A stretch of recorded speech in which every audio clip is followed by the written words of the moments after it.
The Schoolmaster's Progress.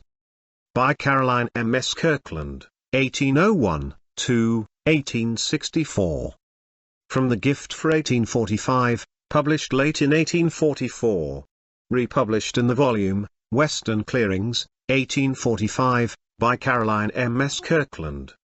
Master William Horner came to our village to school when he was about 18 years old, tall, lank, straight-sided, and straight-haired, with a mouth of the most puckered and solemn kind. His figure and movements were those of a puppet cut out of shingle and jerked by a string, and his address corresponded very well with his appearance. Never did that prim mouth give way before a laugh. A faint and misty smile was the widest departure from its propriety, and this unaccustomed disturbance made wrinkles in the flat, skinny cheeks like those in the surface of a lake, after the intrusion of a stone. Master Horner knew well what belonged to the pedagogical character, and that facial solemnity stood high on the list of indispensable qualifications. He had made up his mind before he left his father's house how he would look during the term. He had not planned any smiles, knowing that he must board round, and it was not for ordinary occurrences to alter his arrangements, so that when he was betrayed into a relaxation of the muscles, it was in such a sort as if he was putting his bread and butter in jeopardy. Truly he had a grave time that first winter. The rod of power was new to him, and he felt it his duty to use it more frequently than might have been thought necessary by those upon whose sense the privilege had palled. Tears and sulky faces, and impotent fists doubled fiercely when his back was turned, were the rewards of his conscientiousness, and the boys and girls too were glad when working time came round again, and the master went home to help his father on the farm. But with the autumn came Master Horner again, dropping among us as quietly as the faded leaves, and awakening at least as much serious reflection. Would he be as self-sacrificing as before, postponing his own ease and comfort to the public good, or would he have become more sedentary, and less fond of circumambulating the schoolroom with a switch over his shoulder? Many were faint to hope he might have learned to smoke during the summer, an accomplishment which would probably have moderated his energy not a little, and disposed him rather to reverie than to action. But here he was, and all the broader-chested and stouter-armed for his labours in the harvest field. Let it not be supposed that Master Horner was of a cruel and ogreish nature, a babe-eater, a Herod, one who delighted in torturing the helpless. Such souls there may be, among those endowed with the awful control of the ferule, but they are rare in the fresh and natural regions we describe. It is, we believe, where young gentlemen are to be crammed for college, that the process of hardening heart and skin together goes on most vigorously. Yet among the uneducated there is so high a respect for bodily strength, that it is necessary for the schoolmaster to show, first of all, that he possesses this inadmissible requisite for his place. The rest is more readily taken for granted. Brains he may have, a strong arm he must have, so he proves the more important claim first. We must therefore make all due allowance for Master Horner, who could not be expected to overtop his position so far as to discern at once the philosophy of teaching. He was sadly browbeaten during his first term of service by a great broad-shouldered lout of some 18 years or so, who thought he needed a little more schooling, but at the same time felt quite competent to direct the manner and measure of his attempts. "You'd ought to begin with large hand, Josh. Said Master Horner to this youth. "What should I want coarse hand for?" said the disciple, with great contempt. "Coarse hand won't never do me no good. I want a fine hand copy." The master looked at the infant giant, and did as he wished, but we say not with what secret resolutions.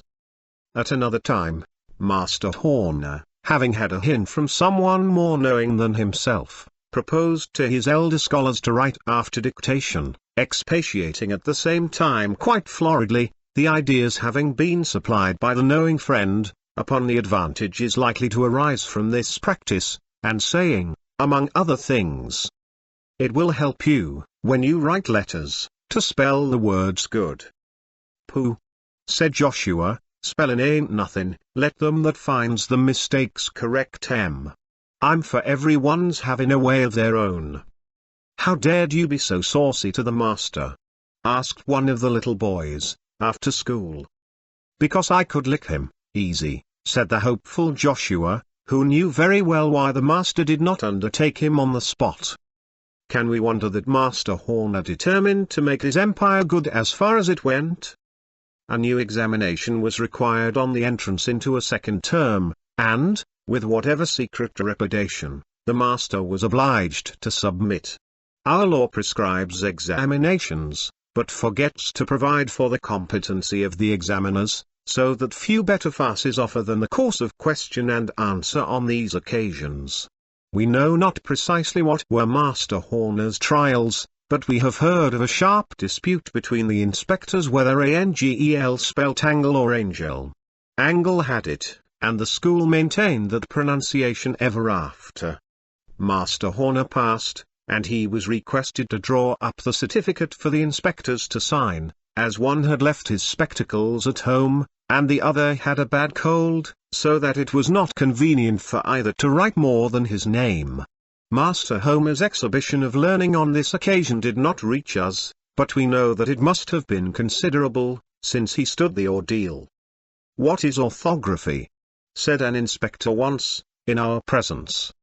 The candidate tried a good deal, studied the beams overhead and the chickens out of the window, and then replied, "It is so long since I learnt the first part of the spelling book, that I can't justly answer that question.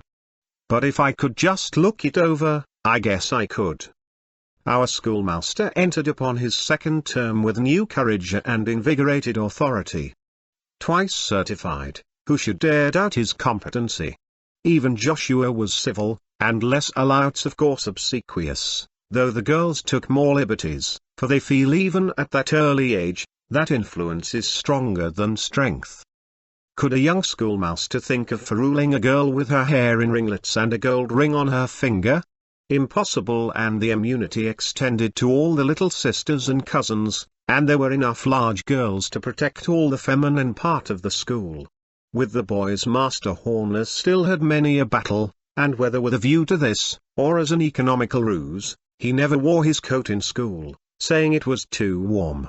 Perhaps it was an astute attention to the prejudices of his employers, who love no man that does not earn his living by the sweat of his brow.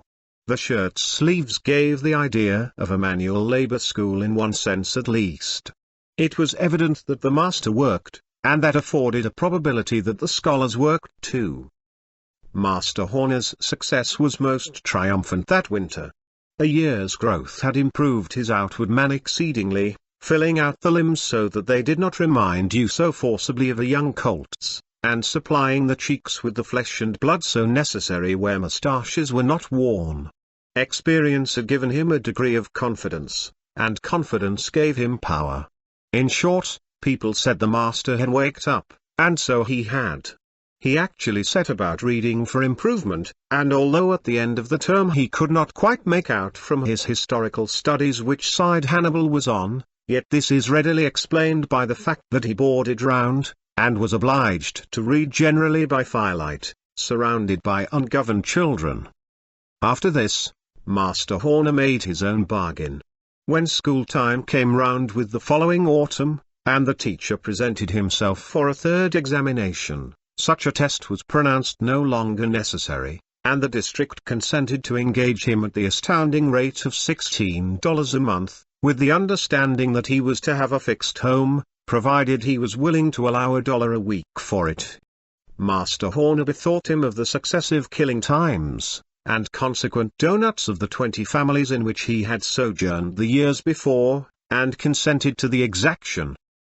Behold our friends now as high as district teacher can ever hope to be, his scholarship established, his home stationary and not revolving, and the good behavior of the community ensured by the fact that he, being of age, had now a farm to retire upon in case of any disgust. Master Horner was at once the preeminent beau of the neighborhood, spite of the prejudice against learning. He brushed his hair straight up in front, and wore a sky-blue ribbon for a guard to his silver watch, and walked as if the tall heels of his blunt boots were eggshells and not leather. Yet he was far from neglecting the duties of his place. He was beau only on Sundays and holidays, very schoolmaster the rest of the time. It was at a spelling school that Master Horner first met the educated eyes of Miss Harriet Bangle, a young lady visiting the Ingleharts in our neighborhood. She was from one of the towns in western New York, and had brought with her a variety of city airs and graces somewhat caricatured, set off with year-old French fashions much travestied. Whether she had been sent out to the new country to try, somewhat late, a rustic chance for an establishment, or whether her company had been found rather trying at home, we cannot say. The view which she was at some pains to make understood was, that her friends had contrived this method of keeping her out of the way of a desperate lover whose addresses were not acceptable to them. If it should seem surprising that so high-bred a visitor should be sojourning in the wild woods, it must be remembered that more than one celebrated Englishman and not a few distinguished Americans have farmer brothers in the western country, no whit less rustic in their exterior and manner of life than the plainest of their neighbors. When these are visited by their refined kinsfolk, we of the woods catch glimpses of the gay world, or think we do. That great medicine hath with its dinct gilded many a vulgarism to the satisfaction of wiser heads than ours. Miss Bangle's manner bespoke for her that high consideration which she felt to be her due. Yet she condescended to be amused by the rustics and their awkward attempts at gaiety and elegance, and, to say truth, few of the village merrymakings escaped her, though she wore always the air of great superiority. The spelling school is one of the ordinary winter amusements in the country. It occurs once in a fortnight, or so, and has power to draw out all the young people for miles round, arrayed in their best clothes and their holiday behavior. When all is ready, umpires are elected, and after these have taken the distinguished place usually occupied by the teacher, the young people of the school choose the two best scholars to head the opposing classes. These leaders choose their followers from the mass, each calling a name in turn, until all the spellers are ranked on one side or the other, lining the sides of the room, and all standing. The schoolmaster, standing too, takes his spelling book, and gives a placid yet awe-inspiring look along the ranks, remarking that he intends to be very impartial, and that he shall give out nothing that is not in the spelling book. For the first half hour or so he chooses common and easy words, that the spirit of the evening may not be damped by the too early thinning of the classes. When a word is missed, the blunderer has to sit down, and be a spectator only for the rest of the evening. At certain intervals, some of the best speakers mount the platform, and speak a piece, which is generally as declamatory as possible. The excitement of this scene is equal to that afforded by any city spectacle whatever, and towards the close of the evening, when difficult and unusual words are chosen to confound the small number who still keep the floor, it becomes scarcely less than painful. When perhaps only one or two remain to be puzzled, the master, weary at last of his task, though a favorite one, tries by tricks to put down those whom he cannot overcome in fair fight. If among all the curious, useless, unheard of words which may be picked out of the spelling book, he cannot find one which the scholars have not noticed, he gets the last head down by some quip or catch. Bay will perhaps be the sound. One scholar spells it bay, another, bay, while the master all the time means bar, which comes within the rule, being in the spelling book.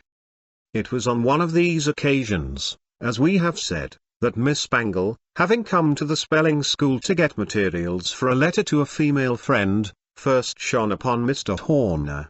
She was excessively amused by his solemn air and puckered mouth, and set him down at once as fair game. Yet she could not help becoming somewhat interested in the spelling school, and after it was over found she had not stored up half as many of the schoolmaster's points as she intended, for the benefit of her correspondent. In the evening's contest a young girl from some few miles distance, Ellen Kingsbury, the only child of a substantial farmer, had been the very last to sit down, after a prolonged effort on the part of Mr. Horner to puzzle her, for the credit of his own school. She blushed, and smiled, and blushed again, but spelt on, until Mr. Horner's cheeks were crimson with excitement and some touch of shame that he should be baffled at his own weapons. At length, either by accident or design, Ellen missed a word, and sinking into her seat was numbered with the slain. In the laugh and talk which followed, for with the conclusion of the spelling, all form of a public assembly vanishes, our schoolmaster said so many gallant things to his fair enemy, and appeared so much animated by the excitement of the contest, that Miss Bangle began to look upon him with rather more respect, and to feel somewhat indignant that a little rustic like Ellen should absorb the entire attention of the only beau. She put on, therefore, her most gracious aspect, and mingled in the circle, caused the schoolmaster to be presented to her, and did her best to fascinate him by certain airs and graces which she had found successful elsewhere. What game is too small for the close-woven net of a coquette? Mr. Horner quitted not the fair Ellen until he had handed her into her father's sleigh, and he then wended his way homewards, never thinking that he ought to have escorted Miss Bangle to her uncle's, though she certainly waited a little while for his return. We must not follow into particulars the subsequent intercourse of our schoolmaster with the civilized young lady. All that concerns us is the result of Miss Bangle's benevolent designs upon his heart. She tried most sincerely to find its vulnerable spot, meaning no doubt to put Mr. Homer on his guard for the future, and she was unfeignedly surprised to discover that her best efforts were of no avail. She concluded he must have taken a counter poison, and she was not slow in guessing its source.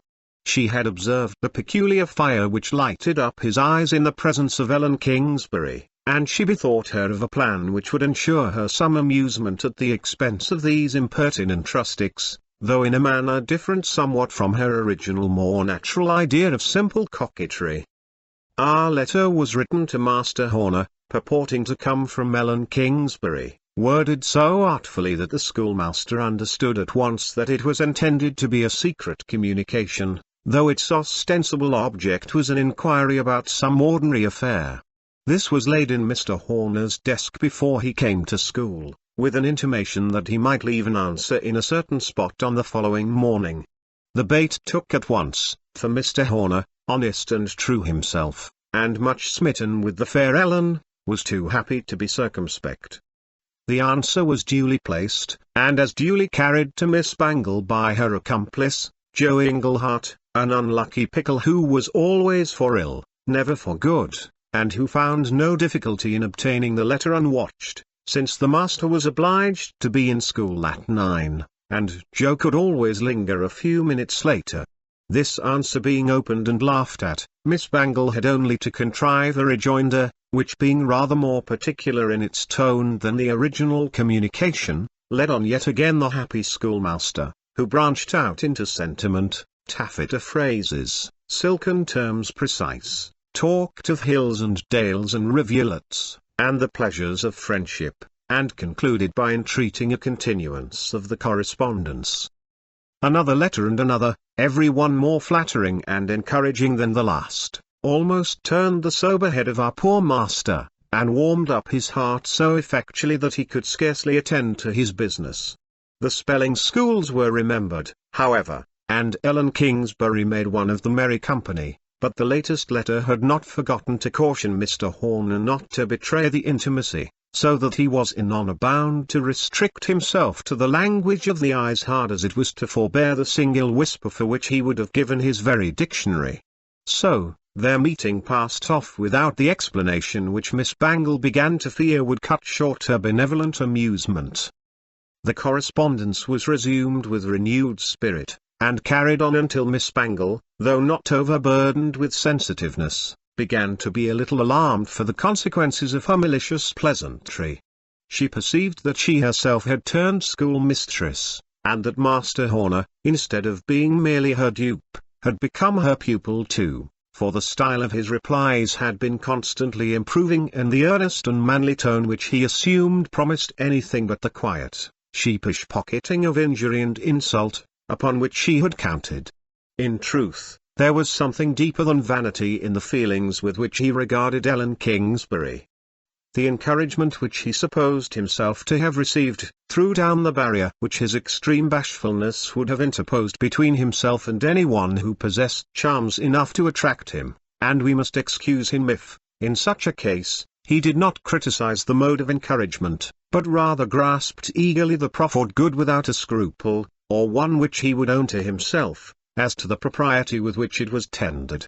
He was as much in love as a man can be, and the seriousness of real attachment gave both grace and dignity to his once awkward diction.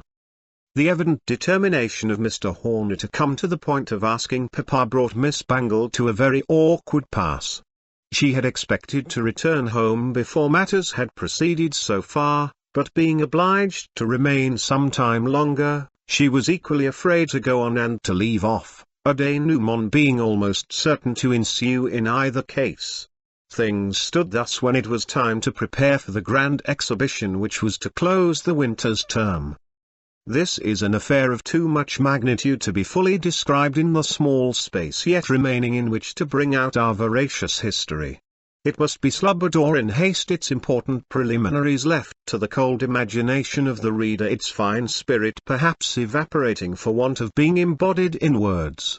We can only say that our master, whose school life was to close with the term, labored as man never before labored in such a cause, resolute to trail a cloud of glory after him when he left us. Not a candlestick nor a curtain that was attainable, either by coaxing or bribery, was left in the village. Even the only piano, that frail treasure, was wiled away and placed in one corner of the rickety stage. The most splendid of all the pieces in the Columbian orator, the American speaker, but we must not enumerate in a word, the most astounding and pathetic specimens of eloquence within ken of either teacher or scholars, had been selected for the occasion, and several young ladies and a gentleman, whose academical course had been happily concluded at an earlier period, either at our own institution or at some other, had consented to lend themselves to the parts, and their choicest decorations for the properties, of the dramatic portion of the entertainment. Among these last was pretty Ellen Kingsbury, who had agreed to personate the Queen of Scots, in the garden scene from Schiller's tragedy of Mary Stuart, and this circumstance accidentally afforded Master Horner the opportunity he had so long desired, of seeing his fascinating correspondent without the presence of peering eyes. A dress rehearsal occupied the afternoon before the day of days, and the pathetic expostulations of the lovely Mary. Mine all doth hang my life my destiny upon my words upon the force of tears. Aided by the long veil, and the emotion which sympathy brought into Ellen's countenance, proved too much for the enforced prudence of Master Horner. When the rehearsal was over, and the heroes and heroines were to return home, it was found that, by a stroke of witty invention not new in the country, the harness of Mr. Kingsbury's horses had been cut in several places, his whip hidden, his buffalo skins spread on the ground, and the sleigh turned bottom upwards on them. This afforded an excuse for the master's borrowing a horse and sleigh of somebody, and claiming the privilege of taking Miss Ellen home, while her father returned with only Aunt Sally and a great bag of bran from the mill, companions about equally interesting. Here, then, was the golden opportunity so long wished for. Here was the power of ascertaining at once what is never quite certain until we have heard it from warm, living lips, whose testimony is strengthened by glances in which the whole soul speaks or seems to speak. The time was short, for the sleighing was but too fine, and Father Kingsbury, having tied up his harness, and collected his scattered equipment, was driving so close behind that there was no possibility of lingering for a moment. Yet many moments were lost before Mr. Horner, very much in earnest, and all unhackneyed in matters of this sort, could find a word in which to clothe his new-found feelings. The horse seemed to fly the distance was half past, and at length, in absolute despair of anything better, he blurted out at once what he had determined to avoid, a direct reference to the correspondence. A game at cross purposes ensued, exclamations and explanations, and denials and apologies filled up the time which was to have made Master Horner so blessed. The light from Mr. Kingsbury's windows shone upon the path, and the whole result of this conference so longed for, was a burst of tears from the perplexed and mortified Ellen, who sprang from Mr. Horner's attempts to detain her, rushed into the house without vouchsafing him a word of adieu, and left him standing, no bad personification of Orpheus, after the last hopeless flitting of his Eurydice. "Won't you light, master?" said Mr. Kingsbury. "Yes, no thank you, good evening," stammered poor Master Horner, so stupefied that even Aunt Sally called him a dummy. The horse took the sleigh against the fence, going home, and threw out the master, who scarcely recollected the accident, while to Ellen the issue of this unfortunate drive was a sleepless night and so high a fever in the morning that our village doctor was called to Mr. Kingsbury's before breakfast. Poor Master Horner's distress may hardly be imagined. Disappointed, bewildered, cut to the quick, yet as much in love as ever, he could only in bitter silence turn over in his thoughts the issue of his cherished dream, now persuading himself that Ellen's denial was the effect of a sudden bashfulness, now envying against the fickleness of the sex, as all men do when they are angry with any one woman in particular.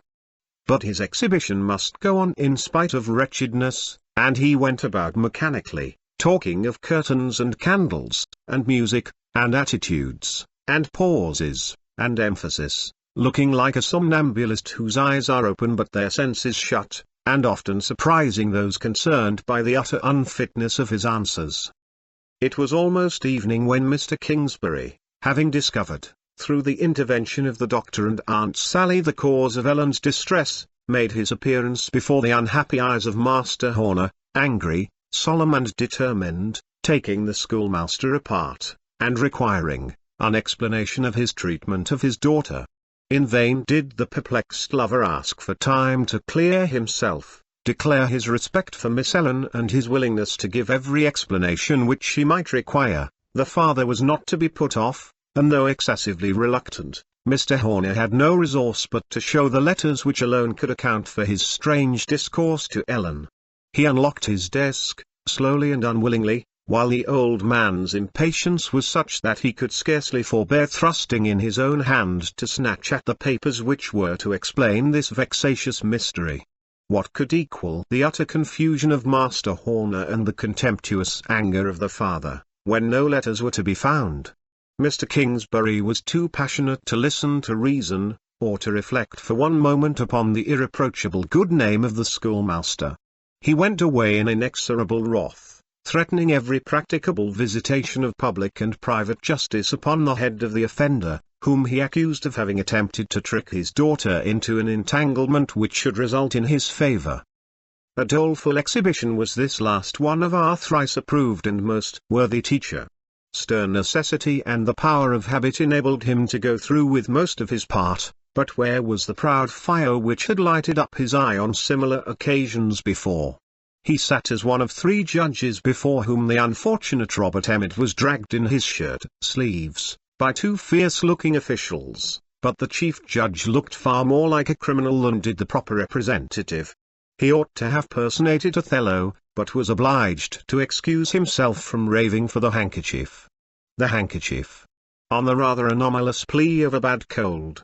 Mary Stuart, being either bond, was anxiously expected by the impatient crowd, and it was with distress amounting to agony that the master was obliged to announce, in person, the necessity of omitting that part of the representation, on account of the illness of one of the young ladies.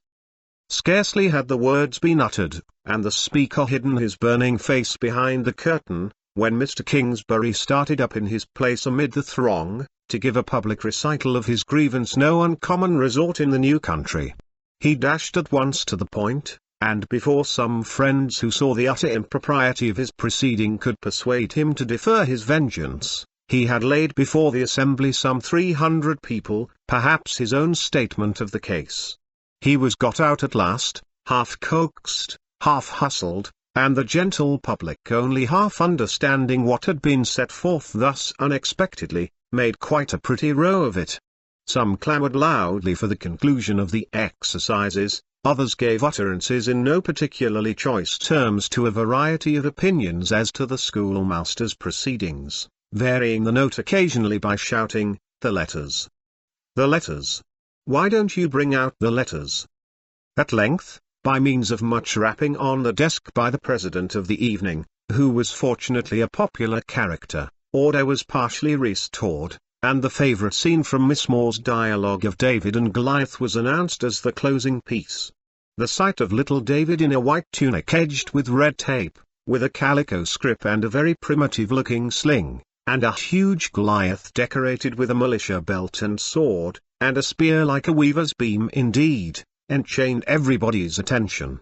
Even the peccant schoolmaster and his pretended letters were forgotten, while the sapient Goliath, every time that he raised the spear, in the energy of his declamation, to thump upon the stage, picked away fragments of the low ceiling, which fell conspicuously on his great shock of black hair. At last, with the crowning threat, up went the spear for an astounding thump, and down came a large piece of the ceiling, and with it a shower of letters. The confusion that ensued beggars all description. A general scramble took place, and in another moment 20 pairs of eyes, at least, were feasting on the choice phrases lavished upon Mr. Horner. Miss Bangle had sat through the whole previous scene, trembling for herself, although she had, as she supposed, guarded cunningly against exposure. She had needed no prophet to tell her what must be the result of a tete-a-tete between Mr. Horner and Ellen, and the moment she saw them drive off together, she induced her imp to seize the opportunity of abstracting the whole parcel of letters from Mr. Horner's desk, which he did by means of a sort of skill which comes by nature to such goblins, picking the lock by the aid of a crooked nail, as neatly as if he had been born within the shadow of the tombs. But magicians sometimes suffer severely from the malice with which they have themselves inspired their familiars. Joe Englehart, having been a convenient tool thus far, thought it quite time to torment Miss Bangle a little, so, having stolen the letters at her bidding, he hid them on his own account, and no persuasions of hers could induce him to reveal this important secret, which he chose to reserve as a rod in case she refused him some intercession with his father, or some other accommodation, rendered necessary by his mischievous habits. He had concealed the precious parcels in the unfloored loft above the schoolroom, a place accessible only by means of a small trapdoor without staircase or ladder, and here he meant to have kept them while it suited his purposes, but for the untimely intrusion of the weaver's beam. Miss Bangle had sat through all, as we have said, thinking the letters safe, yet vowing vengeance against her confederate for not allowing her to secure them by a satisfactory conflagration, and it was not until she heard her own name whispered through the crowd, that she was awakened to her true situation. The sagacity of the low creatures whom she had despised showed them at once that the letters must be hers, since her character had been pretty shrewdly guessed, and the handwriting wore a more practised air than is usual among females in the country. This was first taken for granted, and then spoken of as an acknowledged fact. The assembly moved like the heavings of a troubled sea. Everybody felt that this was everybody's business. "Put her out," was heard from more than one rough voice near the door, and this was responded to by loud and angry murmurs from within. Mr. Englehart, not waiting to inquire into the merits of the case in this scene of confusion, hastened to get his family out as quietly and as quickly as possible, but groans and hisses followed his niece as she hung half-fainting on his arm, quailing completely beneath the instinctive indignation of the rustic public. As she passed out, a yell resounded among the rude boys about the door, and she was lifted into a sleigh, insensible from terror. She disappeared from that evening, and no one knew the time of her final departure for the East. Mr. Kingsbury, who is a just man when he is not in a passion, made all the reparation in his power for his harsh and ill-considered attack upon the master, and we believe that functionary did not show any traits of implacability of character. At least he was seen, not many days after, sitting peaceably at tea with Mr. Kingsbury, Aunt Sally, and Miss Ellen, and he has since gone home to build a house upon his farm. And people do say, that after a few months more, Ellen will not need Miss Bangle's intervention if she should see fit to correspond with the schoolmaster. The End.